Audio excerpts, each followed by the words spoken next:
Welcome back to I Can't Take Your Call Right Now with me, Lauren Reeves. Me, Harry Monkhouse.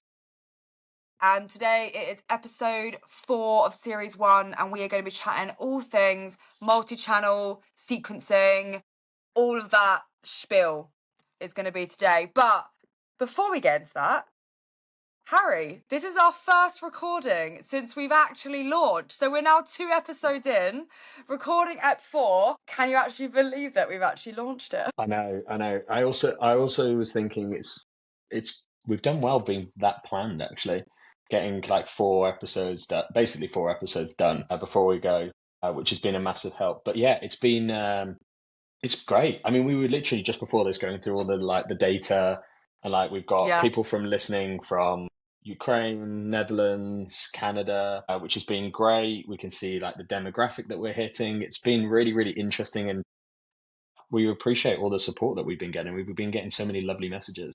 How have you found it? Yeah, it's been so nice. I think what's been also really lovely is like people actually saying, "Oh yeah, like we actually want to hear what you have to say," which I think we both know that we can do our job, but I feel like we both do this because we just wanted to yap about our opinions on shit, basically.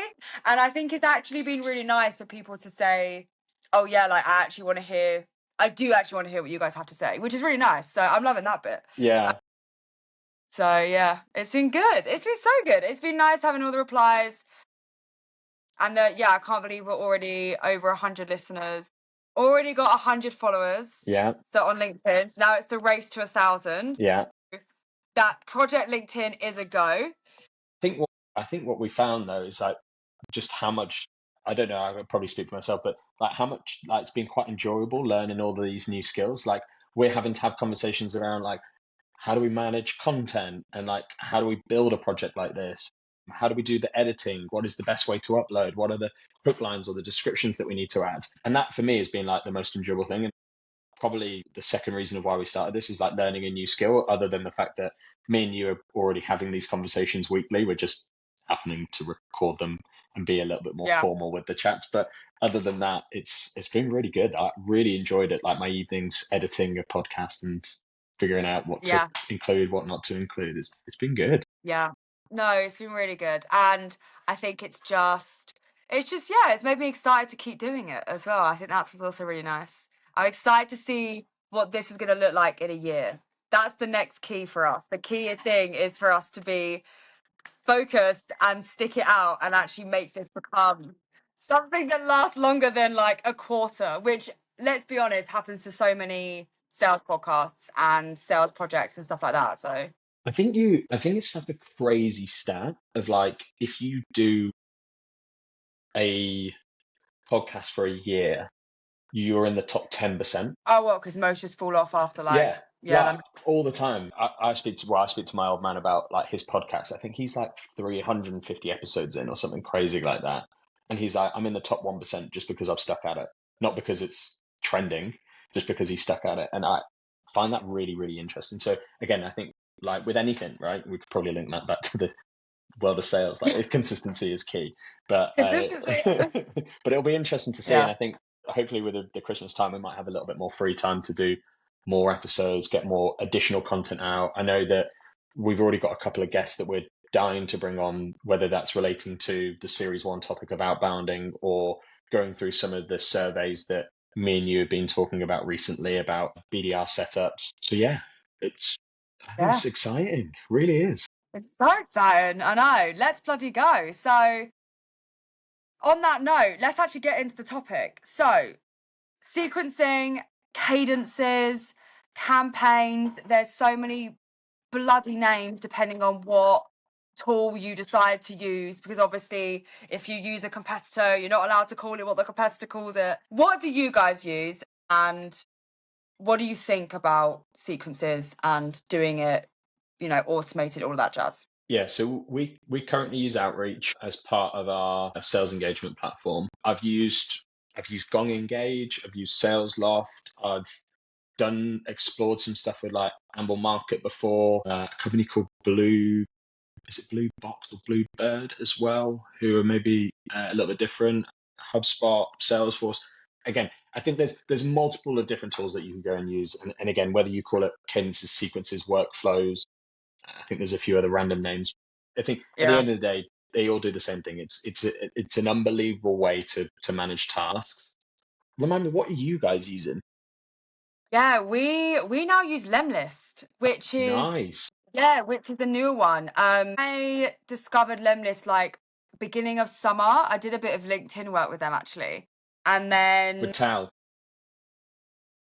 With Tal. yes, well, he was our like customer success person. Yeah, we basically used HubSpot. That was what we always used, HubSpot sequences. And the way that we do it for us is everyone's able to have their own sequences. So we don't have master sequences that everyone uses. Everyone has their own individual, but obviously the templates and the way they're laid out is pretty much the same for everyone. But we managed to max out templates, which is actually a really impressive feat, because when we messaged HubSpot and asked them if they would give us more templates, they said that no, you've used HubSpot's maximum allowance of templates, No way. which is really impressive. I'm quite impressed with the team in that front. So basically, it was either we completely like redid our entire HubSpot and like changed the entire way we processed all of our sequences and all of our processes, or we found a tool that we could do it with that didn't have a template cap, but also had some capabilities that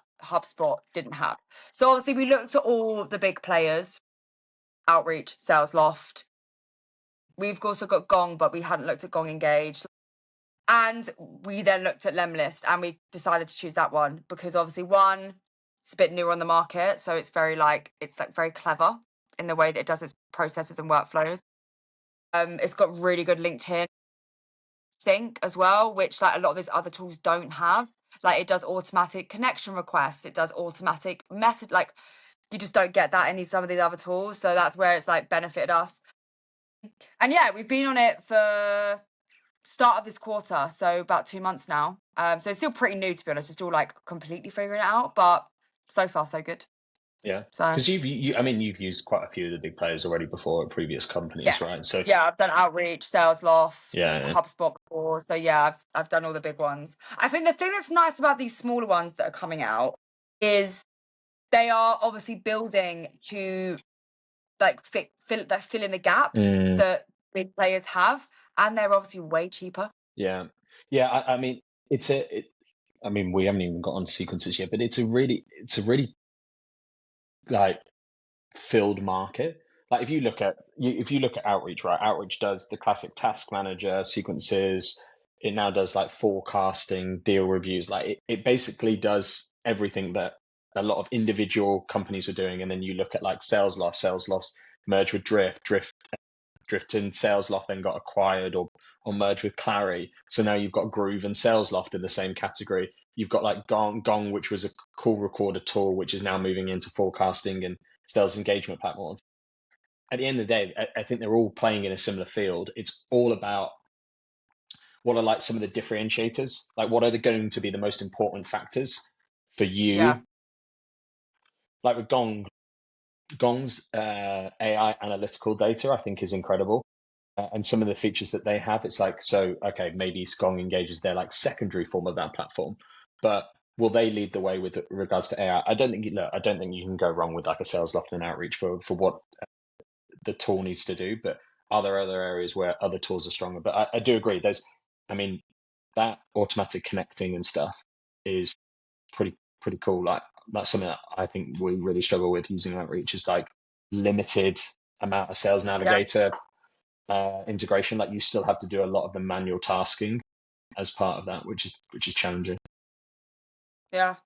I think, do you know what? I was at an event the other week and Gong Engage, it's really on the up. Like loads of people are moving over to it from Yeah, some of the other big players. yeah, I mean, we were talking about it with some other managers that obviously we know, and they'll do the same thing. They're moving over to it from some other like big tools that they're on. yeah. Um, I'm intrigued. I'm intrigued to see what comes about with Gong. It's Yeah, going to be it's interesting. it's all going to be down to the AI piece. Like that's where it will come down to, and some of their analytics that you can pull from, like sentiment. Again, Yeah, Salesloft and Outreach do like the positive reply rates. and some of the sentiments, but what triggers get pulled off that as well is really interesting. Like as a manager, I have to go a lot into my reps individual profile almost to find Yeah. out the nuggets of like, did they follow up on this? Did they not? Yeah. Which means I end up going down this much longer path than I need to. Whereas what sometimes as a manager, what you want is like, okay, this rep didn't follow up. Like you had a negative reply, no follow up. You had a positive reply. Okay, a meeting wasn't actually booked. We like again tracking a lot of. I track a lot of positive and negative sentiments. We discussed this in Mhm. episode 1, right? Of like even like meaningful conversations or negative conversations that we have.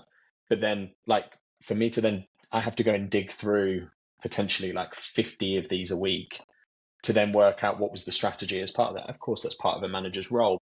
Again, I think there's some elements sometimes with these platforms of like how accessible and easy is the data for a manager to create coaching moments, but also as a rep to make sure that you have actually done the thing that is either going to allow for a meeting or a definite confirmed qualify out or move on. Yeah. Yeah. Yeah. I agree. I think it's an interesting part of it, but that's what we care about Yeah, of as course. Yeah, managers. yeah, yeah, yeah, of I course. don't think the reps give a shit. So when it comes to sequencing, the big old debate. Okay, two questions here. One, how long do you think a sequence should be? Mm. Two, what should be in a sequence? Because I see so much discussion about this. So I'm intrigued to hear what you think. Yeah, so I think it depends on the play. So that is to the first point, right? Let's go with the classic of you are delivering a cold outbound approach. Now let's also assume that let's go through actually an account process, right? So I've got X company that I'm trying to reach out to. Normally, what you'd say from a stages point of view is, I think when like platforms like this started to merge out, you were probably looking at about 12 to 14 steps. Then we've kind of got up to probably like 16 to 18. And now I was doing some analysis. We're more into like the 24, 27 steps now. Uh, Mhm. According to some reports that again I've been reading. So again, you're probably looking at Okay. those high teens, early 20s, probably, right? If we take everything with a pinch of salt. Yeah.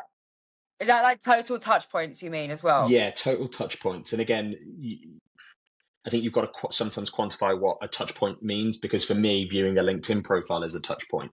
But again, Yeah, I agree with that. it's a very Yeah. low touch point, but there's probably some. I still think there's some critical value that can get out of that. So I think it has changed massively. Now, I also think what has also dramatically changed that I probably don't see a lot of people talk about, which is like the post-COVID world where office lines have just become just a pile of shit. Like my North American team, it is just call trees. Everything is a call tree now. Like it is, the gatekeepers are almost like 10% of what we're dealing with if we're calling a line. The majority of it is all call trees. And I don't know, again, I wasn't working necessarily the new North American market before this role anyway, so I can't necessarily comment if that's been a change. But the way we have to think about it is we have to deliver a lot more like email only or LinkedIn sequences. So something that I'm going into next year building is like an email only LinkedIn strategy. So if we think about like the core channels as calling, emailing, and LinkedIn, we need the goal to answer kind of your second question indirectly is the goal is to have all three of those. Yeah. But if a mobile isn't equal, then we still need to do the office line, but we don't need, if we've got an office line, we need to make 10 calls in the sequence. We don't need to call it 10 times. We'll probably be able to figure out within the first 2 or 3 times whether that is actually something that we should continue with. But if we figure that out within the first 2, 3, then it needs to move into an email and LinkedIn only strategy. Yeah. Do you think about that differently, or the amount of steps? Yes. So I feel like steps wise, I agree that back when I first started being an SDR, I could have my sequences 12 steps. And that I agree with the same as you. That's call, email, view LinkedIn profile, connect on LinkedIn, like a LinkedIn, like all of that counts as like a step. So you'd get away with 12, 13, 14. Then in the last few years, you need to be doing at least like 16 now. Really, like you just do. I just don't think you just don't get it if you don't. So I agree in the sense of I can see how a study would say that you need to do at least like in the 20s because we're just so distracted.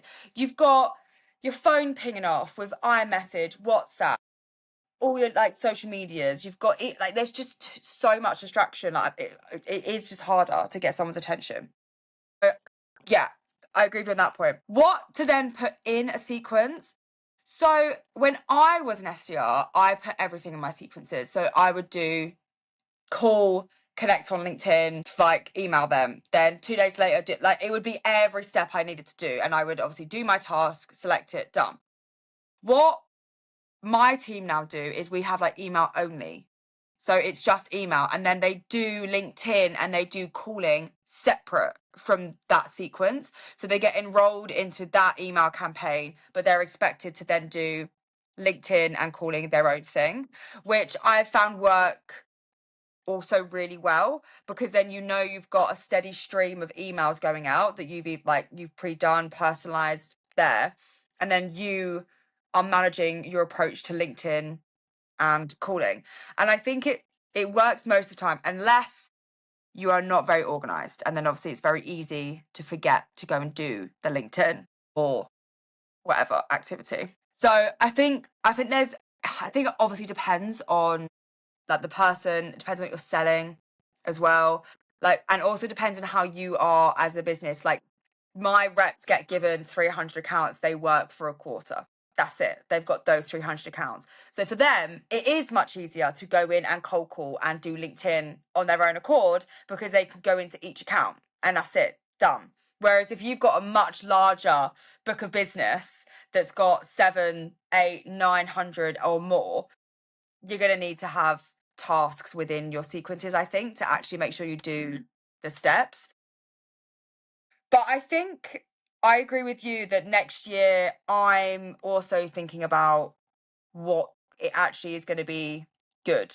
What does good actually look like in 2026 for sequences and how my team prospect? Because I think there is just a shift that like AI is coming in, all this stuff. I'm noticing a change. So yeah, that's one thing that I want to look at and I want to evaluate. What building on what you're saying, what have you got in mind? Like what are you thinking about? I actually wanted to dissect your thing first, just quickly, because I found that what you're talking about in regards to like the email only thing is kind of an idea that I might have, right? Which is basically breaking each channel into its own sequence. Now, I'll probably touch on that in a bit later to answer your question of like how I'm thinking about that going into next year. But if just talk me through that email only cadence then, what or sequence, whatever you want to call it. How many steps, how many manual, how many automated, days it takes, and then tend to be either the follow-up points or the days in between each with Yeah. So the way you break it up is mixture of manual and automated, depending on the sequence. So we've got fully automated sequences, and they are for the tier 3, tier 4 accounts that are very small. Be great to get them booked in, but we're not that fast. Don't require as much energy or time. And they go into fully automated sequences depending on the pain that we have. So for us, we build out our sequences based on what they're not having. So it would be, are they doing manual returns? Are they on a competitor? Are they not including dues and taxes?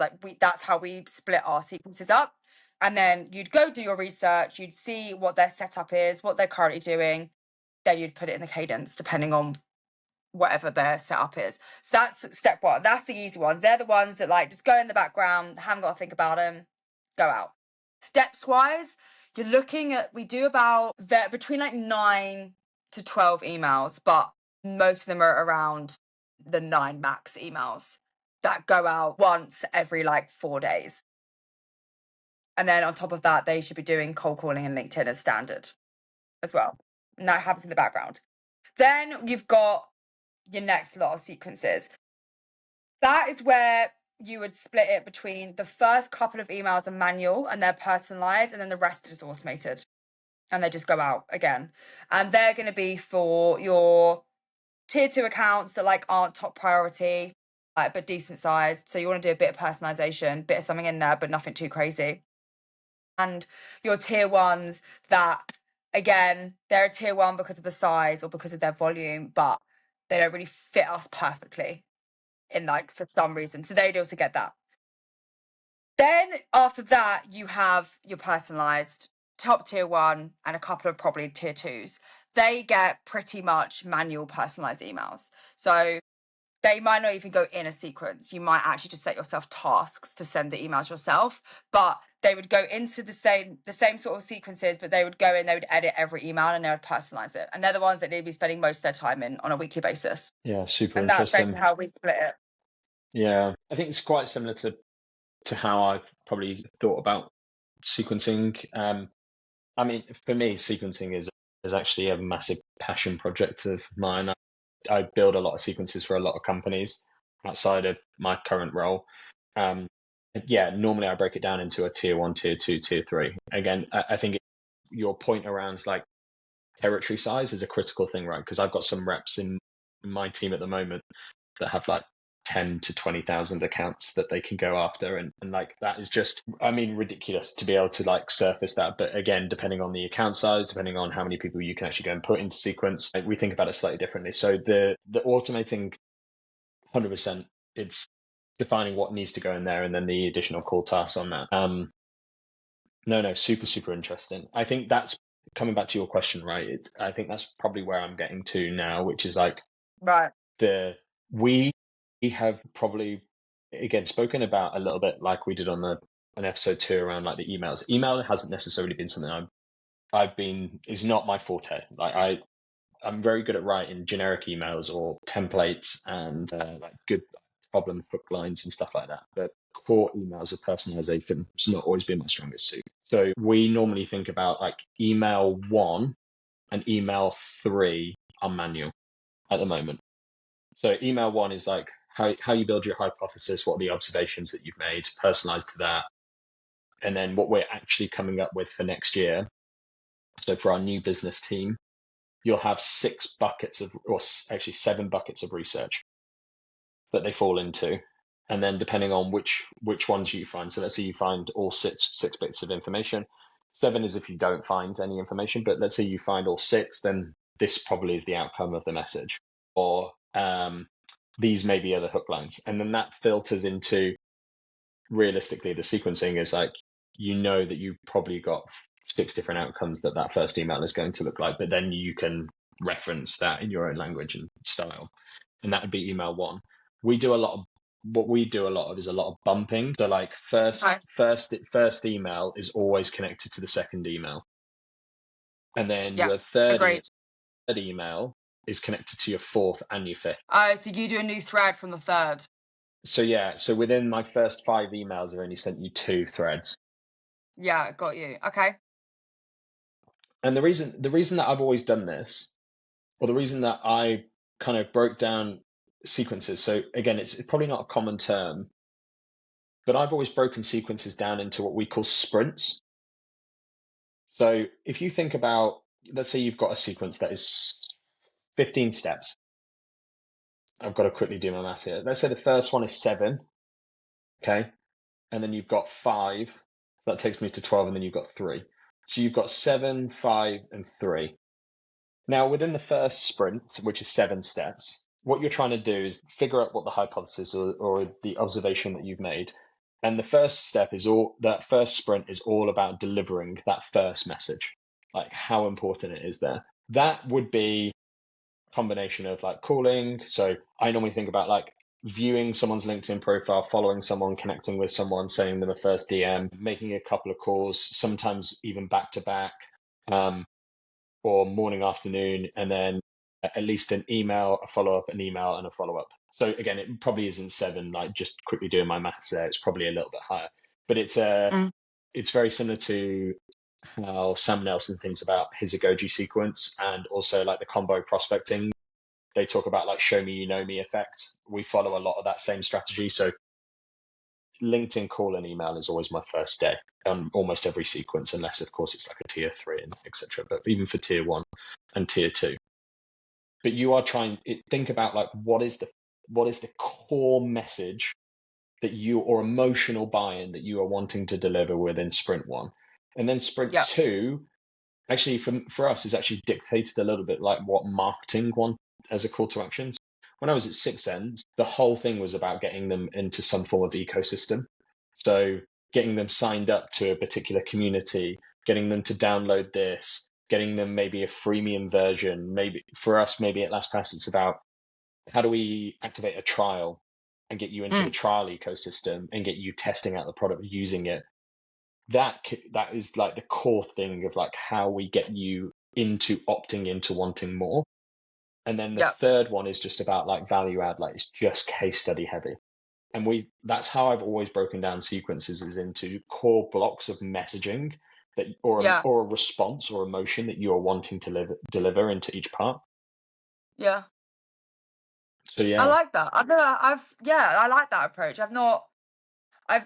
I guess in a way I think similar, but just not as like yours is very to the point. Whereas like, I've always like, okay, just like every email has to be touching on a different pain that we are solving. yeah, That's also like, that's kind of like how I always think. Like, so it's basically similar, like you're trying to value add in different ways each time. mm-hmm. So like for me, so you shouldn't just be repeating yourself over and over and over again. Like each time you reach back out, you should be talking about something else that's going to bring value. Either we solve this pain. Do you experience that pain? You don't experience that. What about this one? Yeah, What about this one?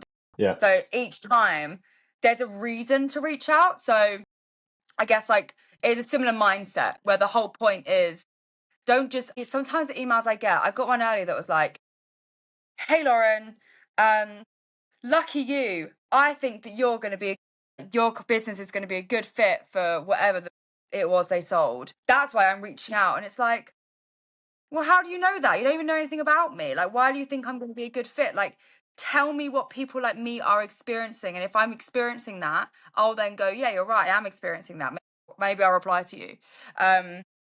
So yeah, I like the way you're structuring it, because I think that's more succinct, but similar thought in my brain as well. yeah. Because if you just take it back, like if we isolated each individual channel, so like realistically, at some point you need to do, so you're probably calling like at the start, I probably do day 1 call, day 2 call, and then I move into like a 2-3 day window.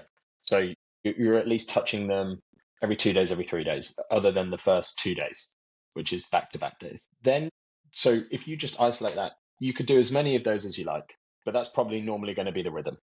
Then when we think about email, LinkedIn, I think we're slightly similar on this. Again, you can tell me if we're not, but I always talk about the view to connect method, which is something I named, which was basically like you want to show intent. So just connecting with you just because I'm about to prospect you isn't always the most successful thing to be doing.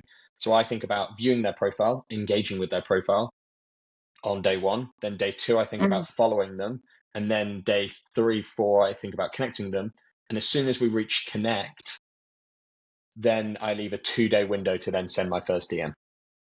So that could take a week, right? To actually execute on that strategy, if not 2 weeks.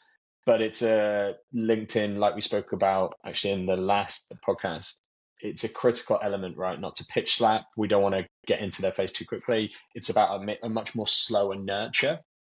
But we've then got a rhythm of like every other 2 days for calling, and then we've got a very, very dictated getting to the connect or getting the connection accepted. And then it's about a different strategy for LinkedIn. You spoke about your core framework, which is like lead with a curiosity message, then ask the question anyway, then deliver maybe a video and a voice note, and then maybe there's an additional follow-up. So you're probably going to do max 5 messages probably within a LinkedIn process, but there's probably a 5 process to get to delivering that. And then Yeah. you've got emails, right? It's probably like you said, email every 3 days, and sometimes there'll be a bump in like any thoughts, or there might be like based on my findings in my previous email, wanted to know if this was of interest, or maybe you're delivering some additional value added content. If you were to put all of the steps in a table next to each other, then Yeah. what I've then done is I've done that, and then I've just merged all the stages of what points they need to do, and then that actually builds the sequence for you in a table. Yeah. And then what Yeah. you do is you cut it into 4 or to 3 or to 5, and you say this is sprint 1, sprint 2, sprint 3, sprint 4. And the reason, again, maybe it's something to come back to. I like the fact that you give your BDRs the trust to be able to go and do that. I find with a lot of companies that I consult for, they give a lot of that trust, but haven't given them the sufficient enough training to understand why a sequence or anything or this Yeah. type of messaging or this process would work. And Yeah. that leads to a lot of people creating a lot of shit sequences and a lot of shit templates with no real strategy or no real why behind their doing Yeah. this. Yeah. Um, I agree with you on that. so yeah, it's really interesting. I think there's a lot you can go into with this or overthink the formula. At the end of the day, the most important thing is actually delivering a multi-channel sequence. Yes, because I think as someone who gets sold to, I noticed more than ever the lack of good multi-channel. So I get hardly any LinkedIn messages. Hardly any. Like, I'm on LinkedIn every single day. Like, Yeah. I don't always reply straight away, but you will get a reply from me eventually on LinkedIn. Just bump Hmm. me enough. Probably shouldn't say that because now it's going to get bumped. But I will reply to you on LinkedIn. You'll get me there. The phone, you get me if you catch me at the right time. If I'm on my lunch break at the exact right moment, whatever, you'll get me. But like, I'm in meetings all the time. I've got 14 reps. Like, the phone is not my go-to channel. Like, you're going to get me more on LinkedIn. Email is my least channel. Like, that's the one I look at the least. I look at my emails because I used to look at them and then need to reply, but it's my favorite channel. And I get hardly any link. I can't believe it. I honestly can't believe it. And yet the one channel I get the most on is email. I know it's Hmm. because it's the easiest, but people are hiding behind it. And I know we spoke about, kind of spoke about this in email last week, but like, use every channel. And I say this every time. You don't multi-channel because you're trying to be annoying. You multi-channel because you're trying to find the channel that your prospect's going to respond to you on. Hmm. You need to meet your prospect where they are. Just because you pick up the phone doesn't mean they'll pick up the phone. Just because you reply to emails. Like, people need to get out of the headspace of, well, I would never reply to a LinkedIn message. I would never answer a cold call, because your prospect might. So that's why you do multi-channel, because you're trying to meet them where they are. And people go wrong with that all the time. I've had marketing people say to me, well, I would never respond to a video prospect. I would never respond to a voice note. And I think, okay, then don't respond to it. But that means you'll probably reply to a fucking email then, won't it? Or a Right. cold call. Like, stop saying because you wouldn't, you shouldn't. Yeah. No, you absolutely should. So yeah, that's where people are failing. I completely agree. Like, they're just not bloody doing it. So something I used to do as an AE, because your time is precious in regards to how much you can actually do prospecting. I actually built a warm-up sequence. So it's 3 LinkedIn tasks, 3 emails, and 3 calls. And the sole purpose of it is not to book a meeting. It's just to figure out what channel to use.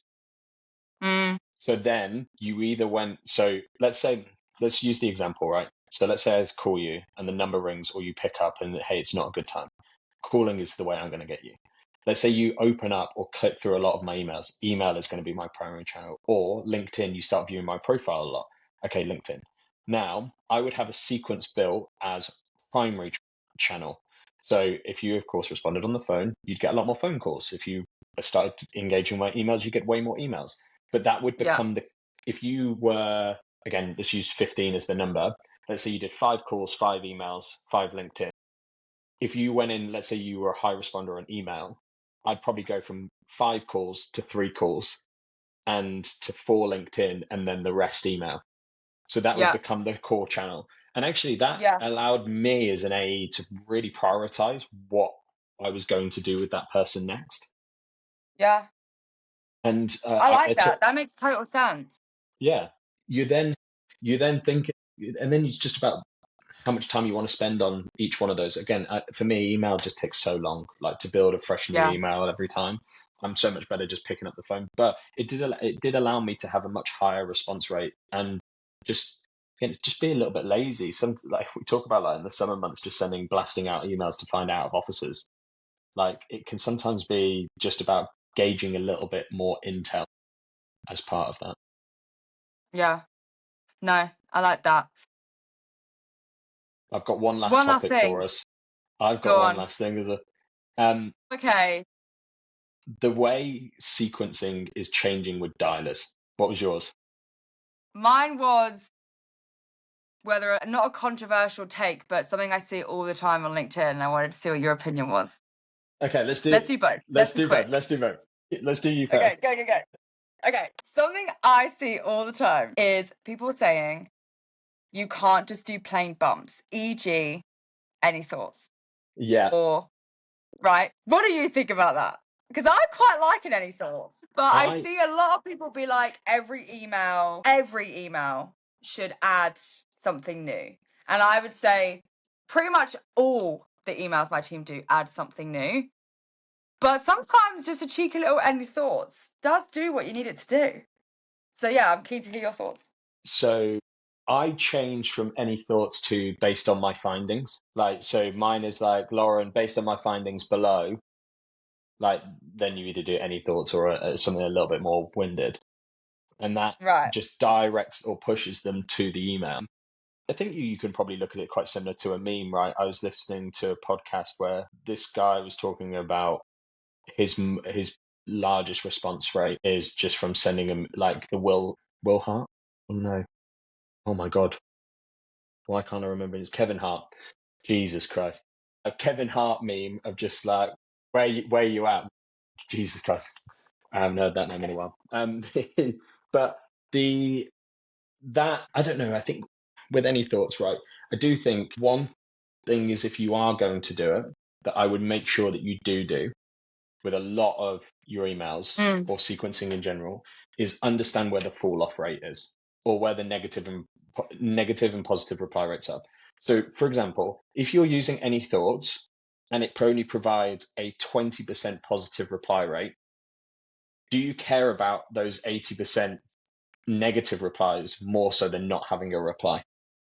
Mm. But if you get that 20% and that 20% leads to X amount of revenue, then that's understandable, right? That might be worth it, depending on the volume that you're delivering. But I think I have found with a couple of sequences that I have reviewed where we go into it and it's like, oh, you got an 18% reply rate. That's phenomenal. 100% negative. So it's just 100% like shite. So again, the replies are Yeah. always fuck off, So basically. it's for me, I very rarely look at reply rate as a success Yeah. metric for sequences.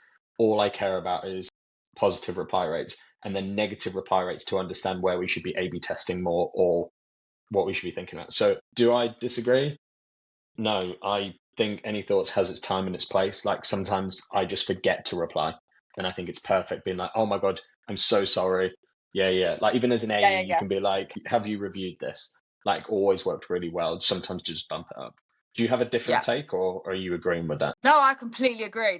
I agree. I think that there is a place for it. I don't think that it should just be binned. Whereas I think that there's some opinions I've seen where it's like, get rid of it. Whereas yeah, I think if you do it right, you can do it. So nice. Okay, go on. What was yours? Again, I can probably talk about this for hours and hours and hours, but I think the big thing that I'm looking at in regards to like if I was to buy a dialer, what would be the sequence change that needs to happen? Because if you're in theory, right, whether you're parallel dialing or power dialing, regardless, technically, like in theory, let's say you were my prospect, I could call you in the morning and in the afternoon with a different mobile number every time, and you would be none the wiser as to it's Harry from X company. So I can literally hound you if I wanted to. And I think Yeah. there is a place now where I could qualify you in and out from calling within 10 days. Because I could deliver it again in theory, I could call you twice a day, every day for 10 days. I could call you With 20 different numbers. times, yeah, from different numbers, and you'd have no Yeah. idea. So your percentage of connect rate, again, whether that goes up or down. Again, I was thinking if I was in their shoes, if I kept getting loads of calls, eventually I'll pick up. Like eventually you're like, who is this? I had some guy now rings me at 8 o'clock, 9 o'clock every night at the moment. I'm clearly in a sequence Yeah, of I've this. got someone that's ringing me every day and they just have not caught me at the right time every single time. But they'll get me Yeah. eventually. If they keep calling me at Yeah, different points, they'll get me.